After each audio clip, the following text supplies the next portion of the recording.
আজকের রেসিপি পেঁয়াজ পাতা দিয়ে মকা মাছের ঝাল। আগে থেকে কড়াইয়ে আমি সরষের তেল গরম করে নিয়েছি। এখন আমি রাঁধুনি বাকর দিয়ে দেব। পেঁয়াজ কুচি দেব। পেঁয়াজ কুচিটা লাল করে ভাজা হয়ে গেছে। এখন টমেটো কুচিটা দিয়ে দেব। এখন আমি পেঁয়াজ পাতাগুলো দিয়ে দেব। 1 চামচ পরিমাণ আদা রসুন পেঁয়াজ বাটা দিয়ে দেব।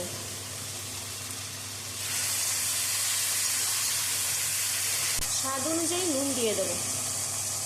1 চামচ পরিমাণ হলুদ গুঁড়ো দেব। 1 চামচ পরিমাণ লাল লঙ্কা গুঁড়ো দেব। 1 চামচ পরিমাণ জিরে ধনে গুঁড়ো দিয়ে দেব। অল্প পরিমাণে জল দিয়ে আমি ভেজে রাখা মাছগুলো দিয়ে দেব।